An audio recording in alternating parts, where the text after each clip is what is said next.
Dieu nous a fait grâce, amen. Il nous a donné des visions, il nous a donné des prophéties. Et voilà pourquoi nous sommes ici, amen. Nous sommes ici dans la vision de Dieu. Est-ce qu'on peut acclamer ce Dieu-là très très fort, qui nous a donné tout ce qu'il faut, qui nous a bénis. Alléluia. Que Dieu soit loué, amen. Et que toute la gloire revienne à notre Dieu. Et je salue des personnes qui sont là pour la première fois. Que le Seigneur vous bénisse. Est-ce qu'il y a des personnes qui sont là pour la première fois? Levez tout simplement les mains. Nous voulons vous accueillir dans la présence de Dieu. Levez les mains tous. Acclamons le Seigneur. Gloire à Dieu. À quelque chose, on peut dire, nous tous, nous sommes là pour la première fois. On peut acclamer le Seigneur. Gloire à Dieu. C'est toujours bien, amen, d'être là au début. Amen. Parce que c'est toi qui vas faire l'histoire. Amen. Gloire à Jésus. Amen. Aujourd'hui, on m'a donné quelques minutes. Je vais profiter de ces minutes qu'on m'a données pour enseigner la parole de Dieu. Et je vais parler sur la nouvelle saison de Mephibosheth. Est-ce que vous connaissez Mephibosheth dans la Bible? Amen. La nouvelle saison de Mephibosheth. Et tu peux remplacer le nom Mephibosheth par ton nom. On peut dire la nouvelle saison de Murphy. La nouvelle saison de la sœur Bobette. La nouvelle saison d'Esther. C'est ta nouvelle saison. Dis Amen. Alléluia.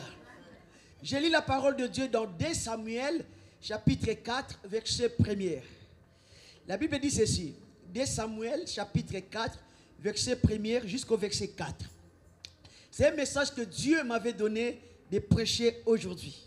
La nouvelle saison. La Bible dit, lorsque les fils de Saoul apprirent qu'Abner était mort à Hébron, ses mains restèrent sans force. Et tout Israël fit dans l'épouvante. Les fils de Saoul avaient 2 chefs de bande, dont l'un s'appelait Baana et l'autre Rekab. Ils étaient fils de Rimon de Bérout, d'entre les fils de Benjamin, car Bérout était regardé comme faisant partie de Benjamin. Verset 3. Les Béroutiens s'étaient enfuis en Gitaïm, où ils ont habité jusqu'à ce jour. Maintenant le verset 4. Jonathan, fils de Saoul, avait un fils perclus de pied, âgé de 5 ans. Lorsqu'il arriva de Jizirel, la nouvelle de la mort de Saoul et de Jonathan, sa nourrice les prit et s'enfuit.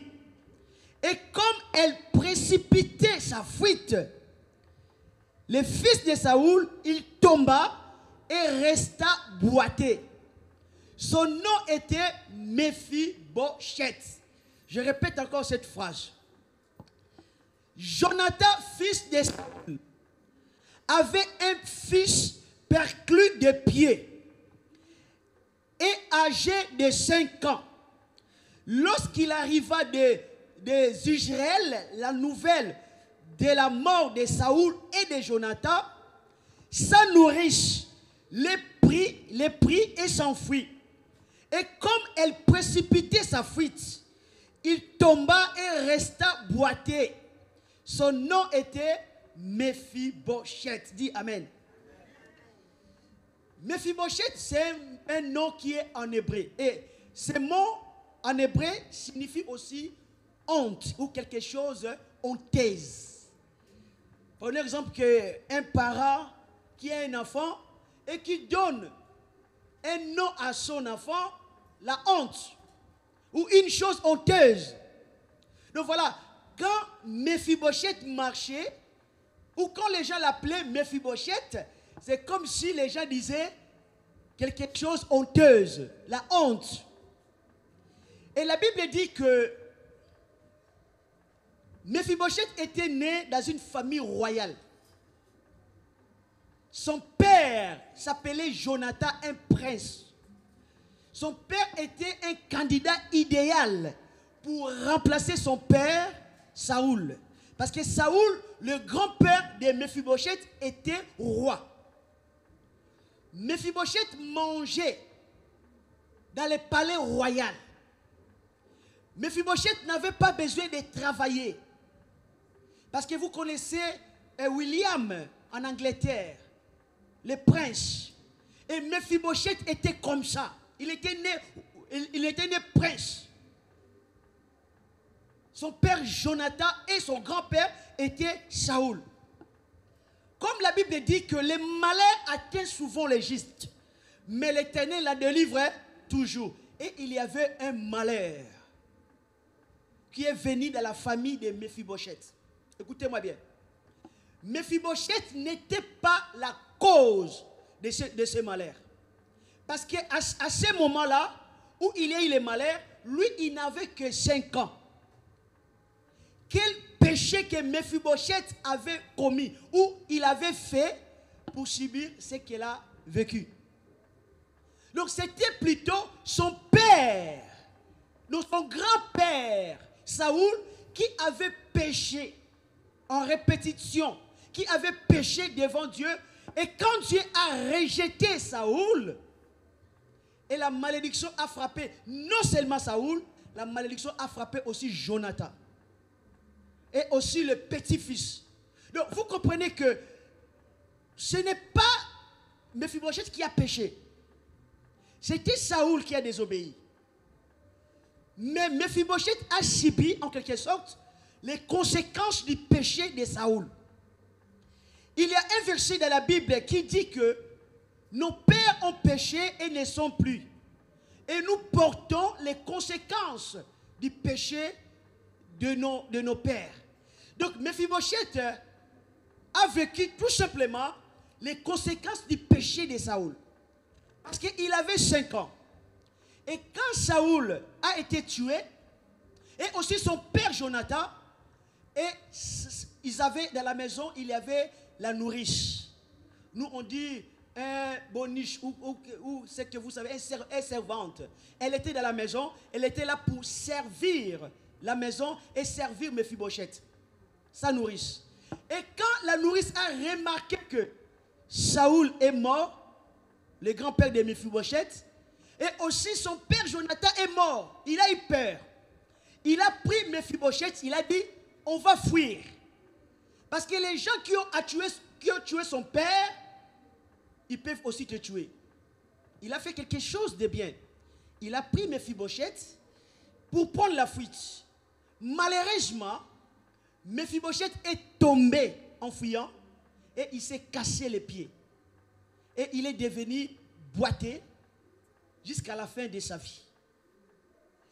Est-ce que Mephibosheth a péché? Non. Est-ce que ce qu'il a vécu, c'était les conséquences de ses péchés? Non. C'était plutôt Saoul. Alléluia.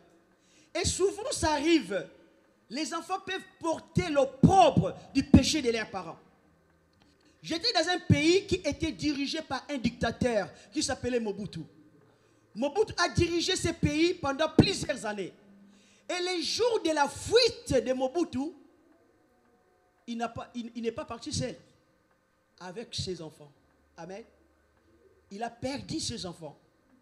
Et aujourd'hui, quand on te montre de droit, regarde les enfants de Mobutu. Ils portent jusqu'à aujourd'hui l'opprobre de leur père. Parce que ce que leur père a fait, les enfants la portent aussi. On avait aussi un homme qu'on appelait Terminator. Quand on dit, voici les fils de Terminator, tout le monde a peur. La raison pour laquelle, étant que parent, quand tu as des enfants, il faut penser aux conséquences de tes actes. Parce que les conséquences de tes actes peuvent faire entrer la malédiction qui peut frapper tes enfants, surtout si tes enfants ne sont pas convertis. Surtout si tes enfants ne sont pas en Christ. Ici, nous voyons Mephibosheth, qui était né dans une famille royale. Il avait tout ce qu'il faut. Mais à cause du péché de Saoul, il était obligé de fuir. Et en fuyant, il est tombé et il s'est cassé les pieds. La parole de Dieu dit ceci, dans le livre de Lévitique, Lévitique chapitre 21, la Bible dit ceci, un boiteux, celui qui a un défaut corporel, ne peut pas servir Dieu dans les temples. Ça, c'est la loi de Moïse. La loi interdisait des personnes, donc Lévitique chapitre 21, versets 16 à 21, la parole de Dieu dit, l'Éternel parla à Moïse et dit, parle à Aaron et dit, tout homme de la race et parmi tes descendants, qui aura un défaut corporel, ne s'approchera point pour offrir l'aliment de son Dieu. Tout homme qui aura un défaut corporel ne pourra pas s'approcher. Un homme aveugle, un boiteux, ayant le nez camis, ou un membre allongé, un homme ayant une fracture au pied ou à la main, un homme bossu ou grêle, ayant une tache à l'œil, la gale, une dartre ou les testicules écrasés, tout homme de la race des sacrificateurs Aaron qui aura un défaut corporel ne s'approchera point pour offrir à l'Éternel les sacrifices consumés par le feu. Donc Mephibosheth, s'il était dans la famille de Lévi, la famille d'Aaron, il ne pourrait plus servir. Il était devenu en quelque chose d'inutile, même pour les services de Dieu. Le malheur atteint souvent les justes. Aujourd'hui, on peut avoir des Mephibosheth ici. Des personnes qui sont là, qui ont des défauts moraux, des défauts de comportement, des personnes que le monde a rejetées. Personne ne veut de vous parce que vous avez un défaut. Parce que le malheur est tombé sur vous. Et la Bible dit que Mephibosheth c'est considéré comme un chien mort. Un chien mort, non un chien vivant, un chien mort. Il faut réfléchir qu'un chien mort est inutile. Personne ne veut garder un chien mort dans sa maison. Un chien mort est rejeté, enterré. Personne n'a envie d'aller voir un chien mort. Et Mephibosheth disait, je suis devenu un chien mort. Essayez de réfléchir. Un enfant qui est né dans une famille royale, et après quelques jours après 5 ans, et cet enfant est devenu comme un chien mort. Quelqu'un peut me donner un grand amen. Peut-être que tu es là, tu dis, pasteur, si je te raconte ma vie, ce que j'ai subi dans ma vie, je suis un chien mort. Je suis inutile aux yeux des hommes. Je suis inutile aux yeux même de personnes de ma famille. On m'a rejeté. Je n'ai aucune valeur. Laisse-moi te dire, le Dieu qui a restauré Mephibosheth, c'est le même Dieu qui peut restaurer ta vie. Mephibosheth était abandonné. Personne n'avait besoin de lui. Lui qui était né dans une famille royale, maintenant il va vivre sa vie chez qui? Chez une nourrice, une pauvre nourrice. Quelqu'un qui n'avait pas, quelqu'un qui dépendait de sa famille pour vivre. Maintenant, c'est Mephibosheth qui dépend de la personne.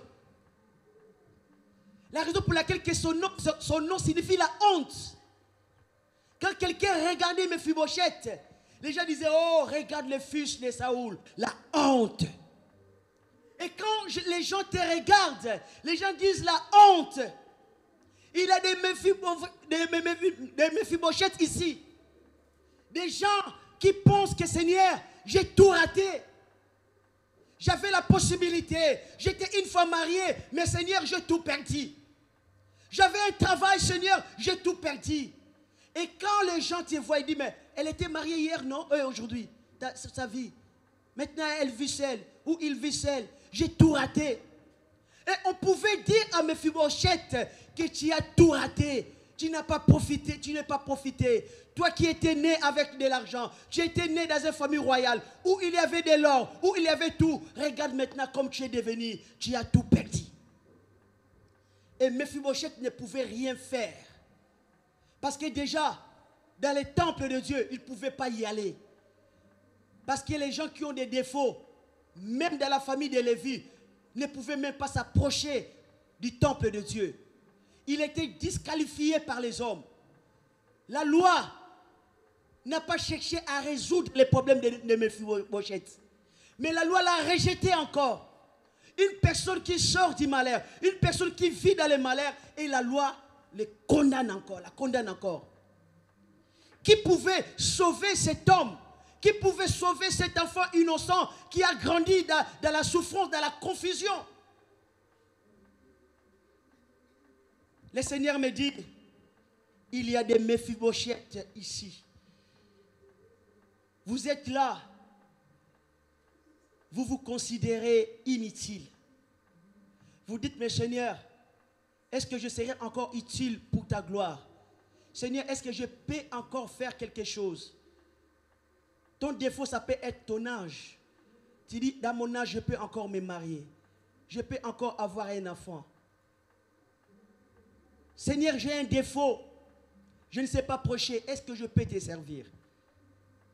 J'ai un problème de caractère. Je suis un homme, une femme colérique. Est-ce que je suis bon pour ton œuvre? J'ai un défaut, Seigneur. Seigneur, j'ai un défaut.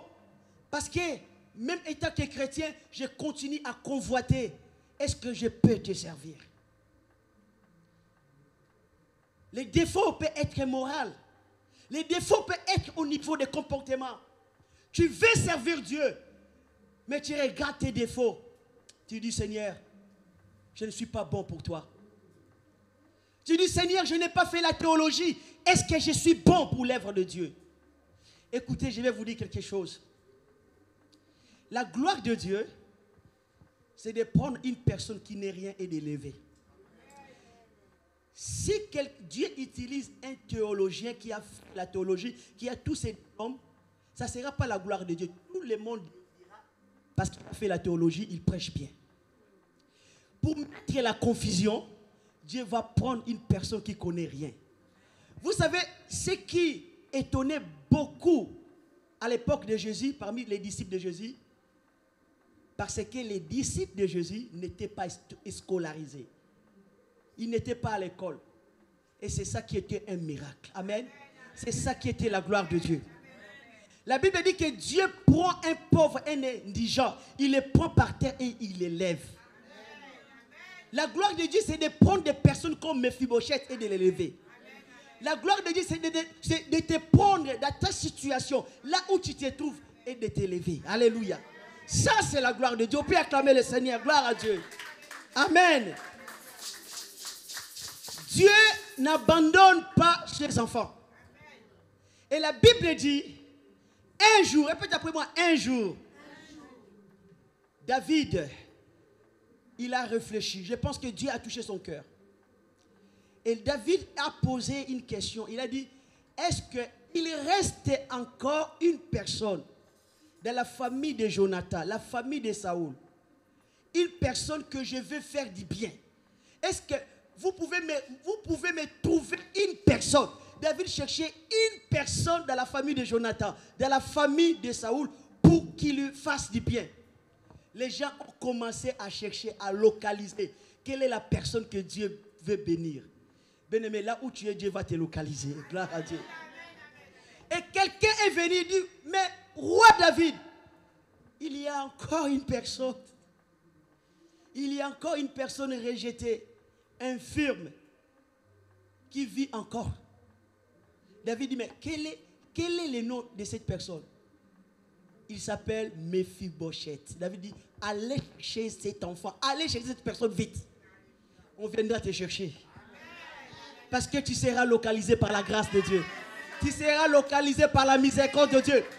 Bien-aimé, vous savez, Mephibosheth, il était dans une ville qu'on appelle Lodébor. Et cette ville signifie sans pâturage, sans nourriture.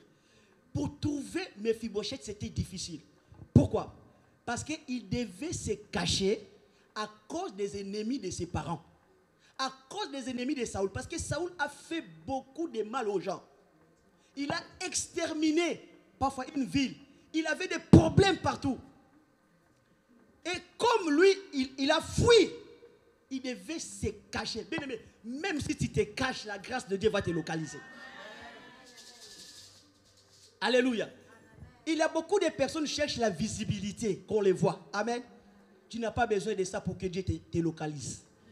Alléluia. La grâce de Dieu va te localiser. Quelqu'un a dit à David, il y a encore une personne. Il y a encore un homme qui se cache. David dit, c'est qui? C'est Mephibosheth. Et quand David a envoyé les gens pour chercher Mephibosheth, il avait peur. Il a dit, parfois, peut-être David veut m'exécuter, comme je suis le fils de Saoul.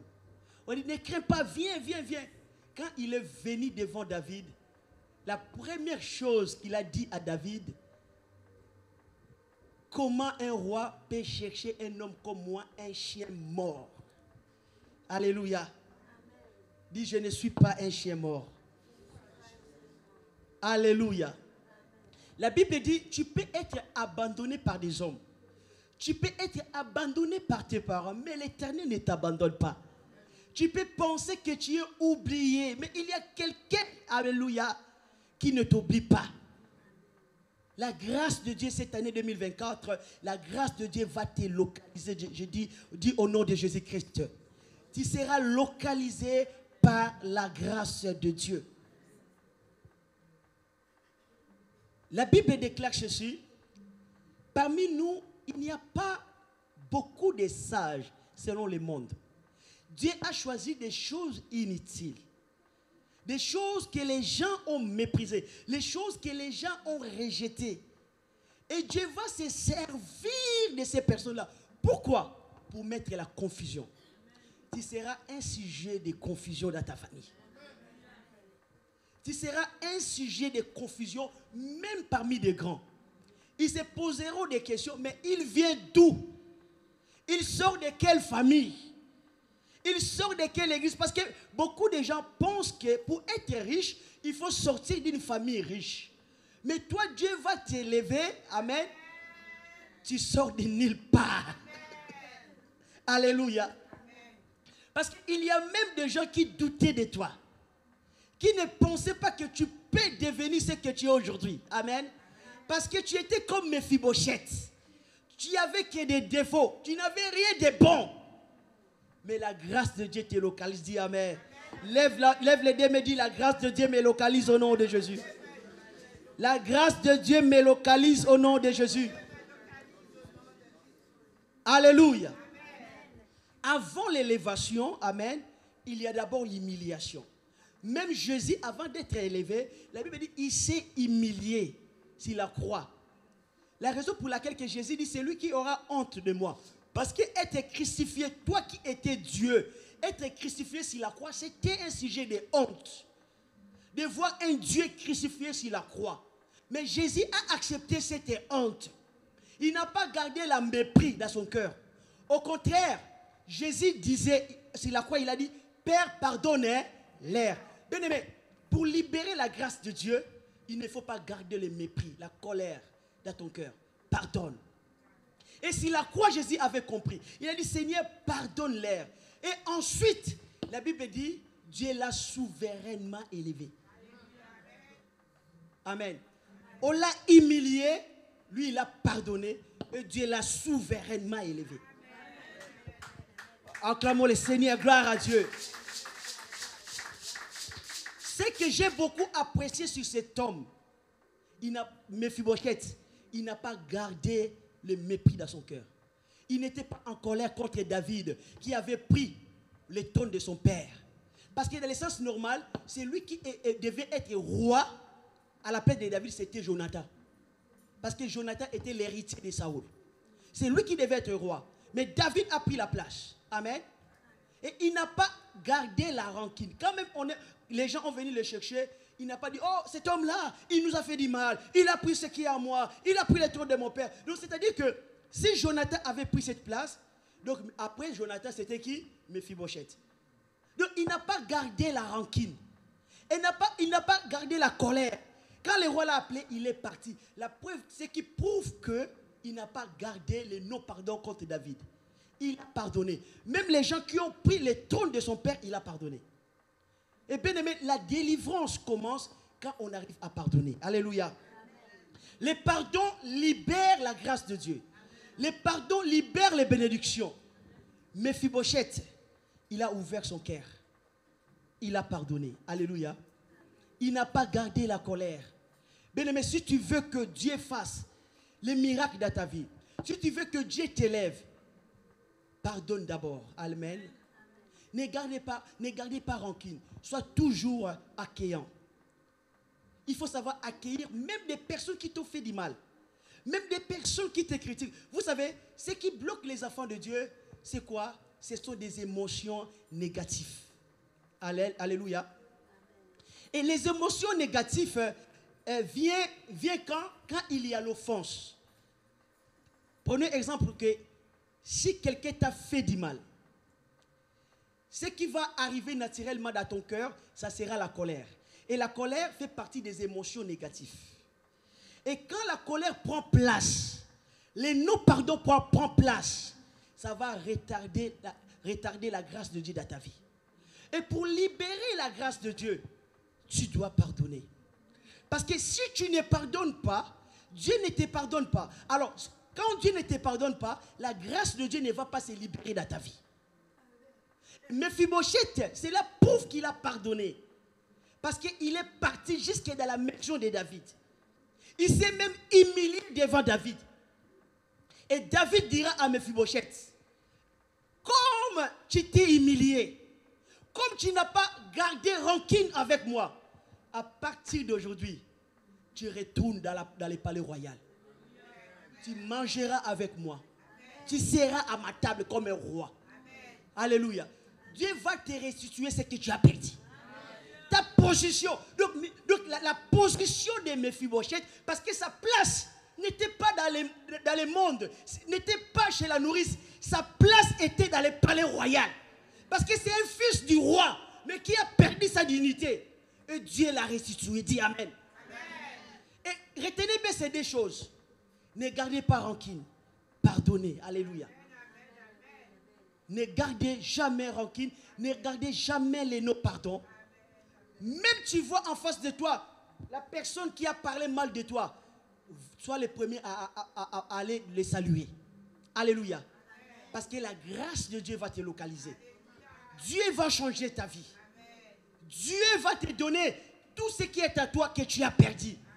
Mais il y a des principes. Pardonne et ne gardez pas rancune. Et c'est ce que Mephibosheth a fait. Et c'est ce que Jésus a fait. Parce que ceux qui ont crucifié Jésus sur la croix, écoutez les paroles de Jésus avant de mourir. Père, pardonne-leur. Amen. Les paroles de Jésus étaient différentes des paroles d'Abel. Abel disait, il m'a tué. C'est comme s'il accusait. Il m'a tué. La raison pour laquelle la Bible dit, le sang de Jésus parle mieux que le sang d'Abel. Parce que Dieu a besoin d'écouter les pardons. Alléluia. Même les gens qui t'ont crucifié, même les gens qui ont pris ta place, si tu pardonnes, tu ne gardes pas rancune, Dieu va te restituer. Et j'ai pris au nom de Jésus, tout ce que tu as perdu, Dieu va te les restituer. J'ai vu des mariages à l'âge de 60 ans. J'ai vu des mariages à l'âge de 50 ans. Je vis même une femme qui a accouché à l'âge de 90 ans. Alléluia. Parce que Dieu est capable de tout faire. Tu as perdu la vie, tu as perdu tes richesses. Les hommes te disent que c'est fini, tu ne peux plus arriver, tu ne peux plus aller, tu ne peux plus te relever. Bien-aimé, la Bible dit de la poussière. De la poussière, Dieu peut relever une personne. Et la gloire de Dieu, ce n'est pas de te prendre quand tu as déjà beaucoup d'argent. La gloire de Dieu, c'est de te prendre quand tu n'as rien et de t'élever. Et là, le monde dira, alléluia, et lui aussi, et tout ton entourage vont s'étonner. Et laisse-moi te dire, les gens vont s'étonner de ce que Dieu va faire dans ta vie cette année 2024. Dis Amen. Dieu sait élever les pauvres. Dieu est toujours à côté des personnes qui souffrent, des personnes qui passent par des moments difficiles. Mais il y a une attitude à garder dans ton cœur. Pardonner. Alléluia. J'insiste beaucoup sur cela parce que le non-pardon peut empêcher une bénédiction de se produire. Et si tu gardes toujours les rancines du passé, alléluia, et Dieu te dit de pardonner, ça peut t'empêcher d'entrer dans la gloire de Dieu. Regarde l'attitude de Mephibosheth. Regarde l'attitude de Jésus. Ce sont des personnes qui ont confessé. Jésus a dit, Père, pardonne-leur. Il n'a pas gardé rancune. Il n'a pas dit, Seigneur, comme ils m'ont fait ceci, maintenant quand Dieu va m'élever, ils vont voir. Jésus n'a pas dit ça. Alléluia. Jésus n'a pas souhaité le malheur de ses ennemis. Et la Bible dit, bénissez même vos ennemis, bénissez-les. Parce que le Seigneur veut nous bénir. Le Seigneur veut nous ramener dans une autre dimension de gloire. Et notre cœur doit être clean. Amen. Et je crois de tout mon cœur que Dieu va bénir quelqu'un cette année. Alléluia. Vous savez, je dis toujours aux enfants de Dieu que nous devons comprendre que tout homme, alléluia, doit passer par des moments difficiles. Le problème n'est pas là.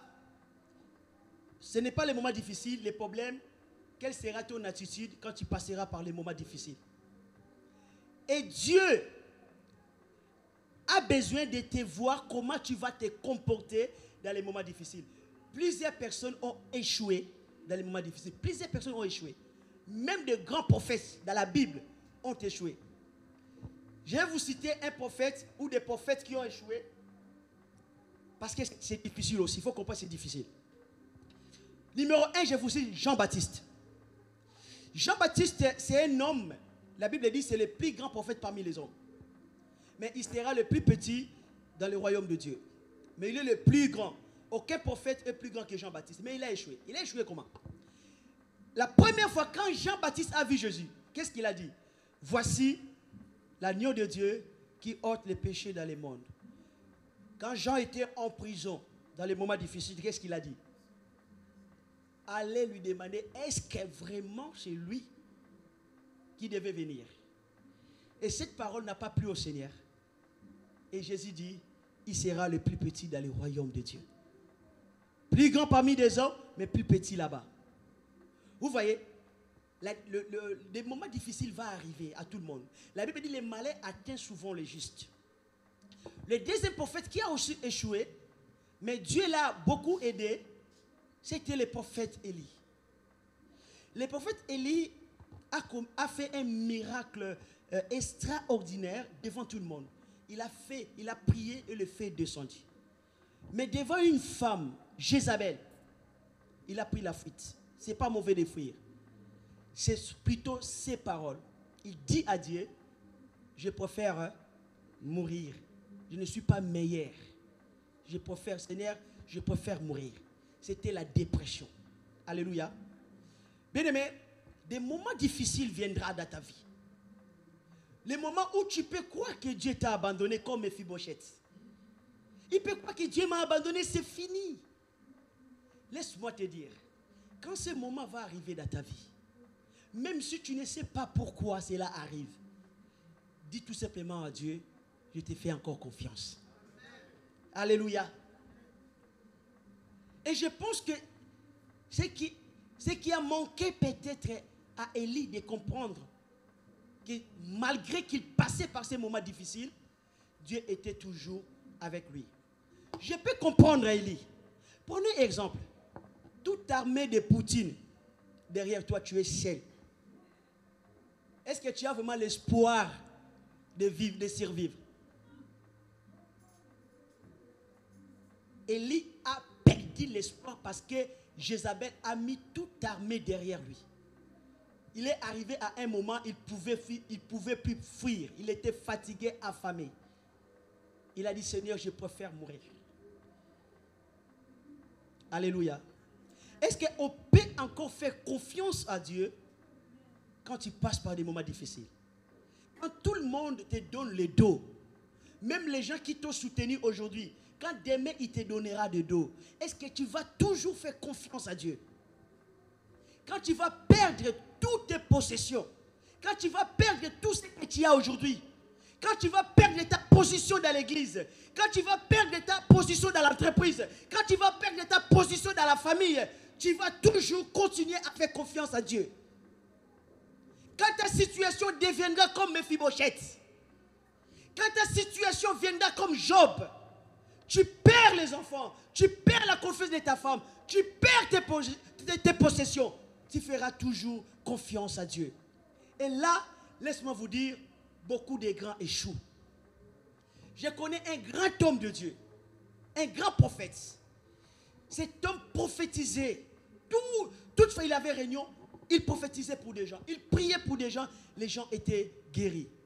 Mais les jours où lui-même, les médecins ont diagnostiqué dans son corps un cancer, je l'ai vu un jour, il était en train de souffrir, de lutter contre le cancer. Il était mal dans son corps. Je savais qu'il souffrait. J'ai vu comment cet homme qui édifiait, qui prophétisait, il a perdu sa foi. À tel point qu'il a dit, Seigneur, je vais mourir. Mais j'ai dit, mais cet homme qui disait à d'autres personnes qui avaient des cancers, quoi, le Seigneur va te guérir. Mais quand cela lui est arrivé, il a perdu la foi et il est mort. Écoutez, je vais vous dire la vérité. Notre relation avec Dieu, même si nous sommes saints, est basée par la foi, la confiance. Et quand on n'a plus confiance en lui, même si tu es saint, tu es sans péché, tu ne pourras pas être guéri. Amen. Tu ne pourras pas être guéri. Parce que Dieu ne nous guérit pas à cause de notre sainteté. Il nous guérit à cause de notre foi, la confiance que nous avons en lui qui va nous guérir. Et si vous avez perdu cette confiance, et cette confiance, on peut la perdre quand on passe par les moments difficiles. Je connais encore un grand homme de Dieu que je n'ai cité pas son nom. Je pense qu'on avait suivi son témoignage avec Samantha. Cet homme faisait beaucoup de miracles. C'est un Américain. Mais quand elle a perdu 7 millions de dollars, quand il a perdu aussi la confiance de sa femme, il a dit cet homme, il ne priait plus. Sa foi était par terre. Mais il continuait à prêcher des gens, mais lui-même, il savait que sa relation avec Dieu était par terre. Et il a témoigné. Il a dit, ma relation avec Dieu, c'était par terre, je ne priais pas. Les gens me voyaient devant, j'essayais tout simplement d'utiliser la connaissance que j'avais pour parler, mais je n'avais plus la relation avec Dieu, je ne faisais plus la prière. Je te pose encore la question. Si ta situation arrive comme Mephibosheth, tu continueras à faire confiance à Dieu. Aujourd'hui, souvent beaucoup de personnes nous enseignent les miracles tic au tac, donc j'ai pris le Seigneur guéri. Écoutez, ça n'a toujours pas fonctionné ainsi. J'ai assisté dans de grandes conférences, des campagnes d'évangélisation, des grands hommes de Dieu comme Renard Bonquet. Il y a toujours des personnes qui sont guéries. Le jour même, il y a d'autres qui ne sont pas guéris, qui sont guéris peut-être après. Et quand Dieu ne te guérit pas le jour même, tu dois marcher par la foi jusqu'à là, le miracle va s'opérer. Vous comprenez? Jusqu'à ce que le miracle va s'opérer. Ça peut arriver que tu pries pour ta situation et que la réponse ne vient pas tout de suite. Et qu'au lieu que tu vois la réponse, mais tu vois le contraire de ce que tu as demandé à Dieu. Le problème est là. Est-ce que tu garderas la foi? Est-ce que tu garderas la foi? Tu garderas la confiance en Dieu? Je vais terminer. Je pense qu'il est peut-être l'heure. 10 minutes. Je vais terminer pour vous dire, un homme de Dieu, il est déjà décédé. Vous connaissez Jean-Louis Jaillet. Jean-Louis Jaillet. Il était en Afrique en train de prêcher l'évangile. Il a reçu un coup de téléphone en Afrique. Il faut venir vite. Ton fils est atteint de tuberculose. Viens vite, c'est grave. À l'époque, il n'y avait pas vraiment de traitement comme aujourd'hui. À l'époque, c'était une maladie mortelle. Et plusieurs personnes décédaient à cause de cette maladie. Quelqu'un qui est parti prêcher l'évangile, normalement, Dieu devait protéger ses enfants, mais ses enfants sont malades. La Bible dit que les malais atteignent souvent les justes. Ne vous plaignez pas quand vous passez par des moments difficiles. Même si vous êtes juste. Il a pris l'avion, il est revenu en France vite. Il a ramené son fils à l'hôpital, il était hospitalisé. Il continue à prier à la maison. Un jour, Dieu lui a dit, va prendre ton enfant de l'hôpital, garde-le à la maison, car ton enfant est guéri. Dieu lui a dit que l'enfant est guéri. Et lui, il a obéi au Seigneur. Il est parti voir le médecin. Il dit, je vais récupérer mon fils à la maison. Il n'a pas dit que Dieu l'a guéri. Il dit que je vais récupérer mon fils. Parce que lui, il croit que Dieu a guéri. Le médecin lui a dit, mais monsieur, tu es fou. Ton fils crache du sang. Si tu le ramènes à la maison, il va mourir. Lui dit, non, je vais prendre mon fils. Le médecin lui a fait signer des papiers que si quelque chose arrive, c'est ton problème. Le médecin lui a écrit un traitement pour que l'enfant suive à la maison. Il a pris le fils avec les traitements, il a ramené l'enfant à la maison et l'enfant continue à suivre les traitements à la maison. Et lui, il a obéi. Dieu lui a dit que le fils est guéri. Une semaine, l'enfant continuait à cracher le sang. Il n'y avait aucun changement. Au contraire, ça pirait. Et une fois par mois, il allait quand même voir le médecin. Il est parti voir les médecins après un mois. Les médecins l'ont traité de fanatique de tous les noms. Il dit, mais monsieur, tu es fou, je peux même te porter plainte. Parce que regarde ton fils va mal. Tu vas tuer ton fils, laisse ton fils à l'hôpital, nous allons prendre soin. Lui, il n'a rien dit, il n'a pas répondu, il a mis sa tête sur la terre. À la fin, il a pris son fils, ils ont rentré à la maison. Quand il a rentré à la maison, il s'est mis à pleurer. Il dit, Seigneur, je ne sais pas si je fais une erreur. Si c'était ta voix ou c'était ma propre voix. Seigneur, je ne comprends rien. Tu m'as dit que tu as guéri mon fils. Je l'ai pris, je l'ai ramené à la maison, mais la maladie continue. Après un moment, il a dit, même si je ne comprends rien, Seigneur, je te fais confiance. C'est ce qu'il a dit à Dieu. Il dit, je ne comprends rien. Bien-aimé, tu ne peux pas tout comprendre de ce que Dieu fait dans ta vie. Il y a des jours où tu diras, mais Seigneur, pourquoi cela m'arrive? Qu'est-ce que je fais? Vous savez, Mephibosheth, son cœur, il devait avoir plusieurs blessures dans son cœur. Mephibosheth pouvait même fâcher contre Dieu. Il y a des gens qui ont la colère contre Dieu. Il dit, mais Seigneur, j'avais que 5 ans. Qu'est-ce que j'ai fait? Je n'ai pas pris la femme de quelqu'un. Je n'ai pas volé quelqu'un. Je suis un enfant de 5. J'étais un enfant de 5 ans. Mon père a péché, c'est son problème. Mais moi, qu'est-ce que j'ai fait pour mériter ça? Qu'est-ce que j'ai fait pour qu'aujourd'hui, je sois dans une maison d'une nourrice? Moi qui mangeais dans un palais royal, maintenant je mange des Grecs. Maintenant je mange au McDo, moi qui étais dans le palais royal. J'avais quelqu'un qui cuisinait pour moi. Maintenant je mange comme tout le monde. Moi qui allais acheter des vêtements dans des magasins de riches. Maintenant je commence à aller dans les marchés des Ganges et Sarcelles pour chercher à m'habiller. Seigneur, qu'est-ce que j'ai fait? Pourquoi cela m'arrive? Maintenant je me cache partout. Moi qui, quand j'entrais dans les magasins, je ne regardais pas les bas les magasins, je regardais qu'en haut. Maintenant je commence à regarder bien les bas pour avoir les moins chers, les prix bas. Qu'est-ce que j'ai fait, Seigneur? Mephibosheth avait des raisons de se plaindre. Il y a des choses qui vont arriver dans ta vie. Tu vas dire, mais Seigneur, j'ai toujours payé ma dîme, j'ai toujours soutenu les pauvres, j'ai toujours béni l'œuvre de Dieu. Quand quelqu'un est malade, je suis le premier à partager. Mais moi, Seigneur, qu'est-ce que je fais pour que les gens continuent à parler mal de moi? Qu'est-ce que j'ai fait? Même la personne avec qui j'ai aidé, aujourd'hui, regarde ce qu'il dit contre moi. qu'est-ce que je fais? Ton cœur peut être empoisonné par ces choses. Beaucoup de grands ont échoué dans des moments difficiles.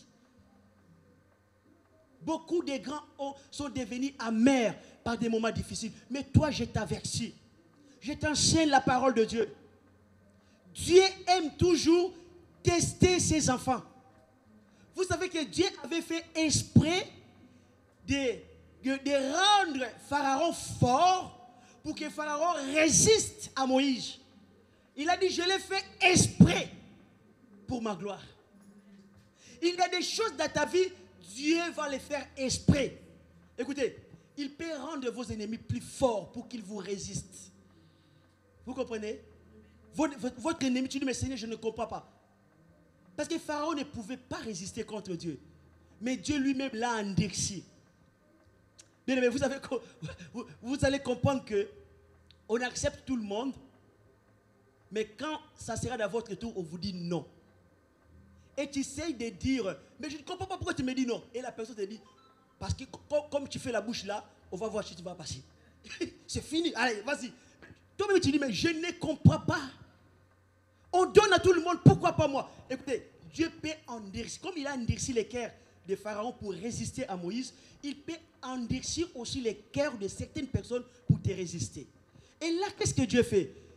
Dieu t'observe comment tu vas réagir. Parce que ce qui intéresse Dieu, c'est ta réaction. Écoutez, quand Dieu a demandé à Abraham de sacrifier son fils, vous pensez que Dieu avait vraiment besoin des sacrifices d'Isaac? Il n'avait pas besoin. C'était quoi? C'était un test. Comment Abraham va réagir? Amen.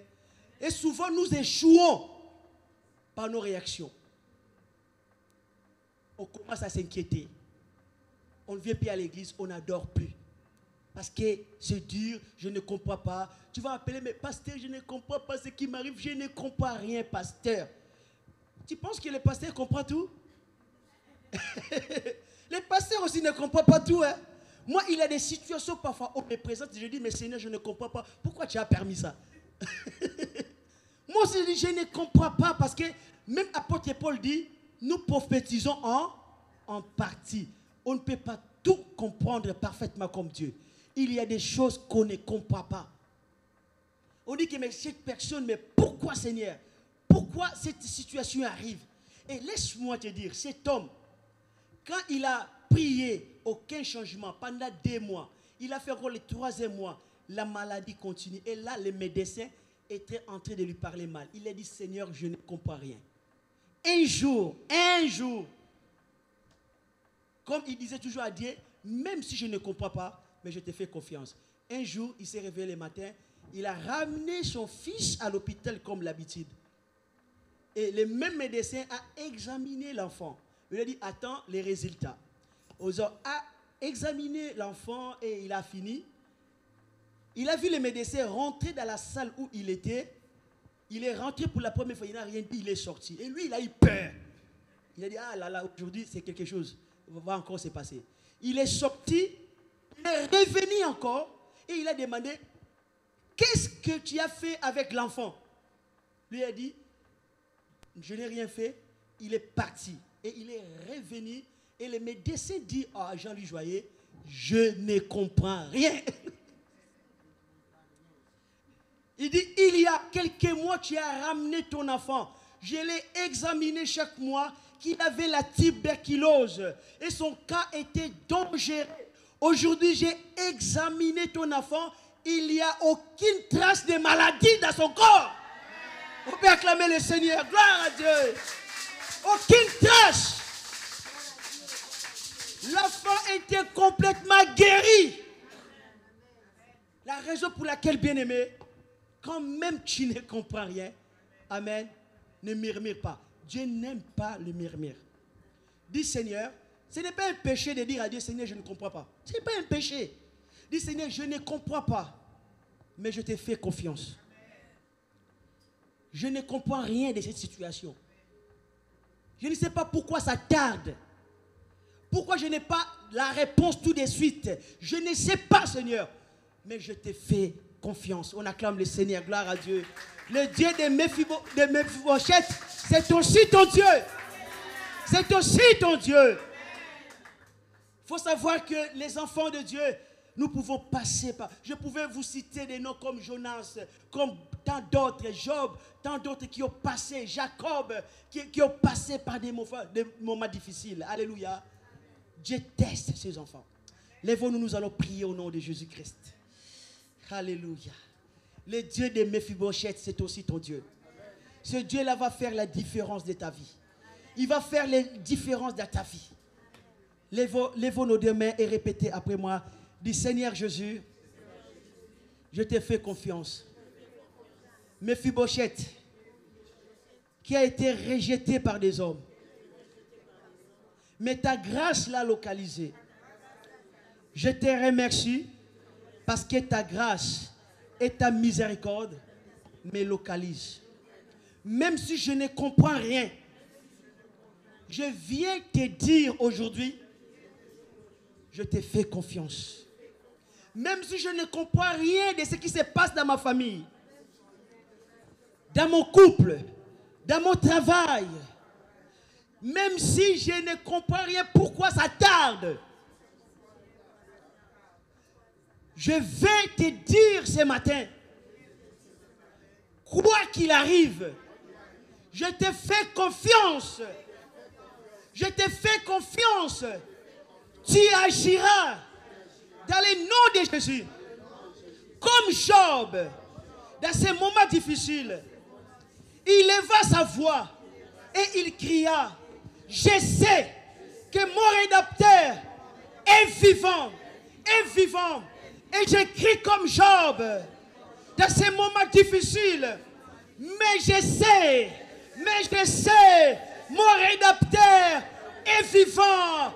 Il est vivant. Il agira au nom de Jésus. Alléluia. Merci Seigneur. Seigneur, merci pour cette parole. Que la gloire et la louange reviennent à ton nom, dans le nom de Jésus-Christ. Amen. Acclamons le Seigneur, gloire à Dieu. Amen, amen, amen. Gloire à Dieu. Merci Seigneur.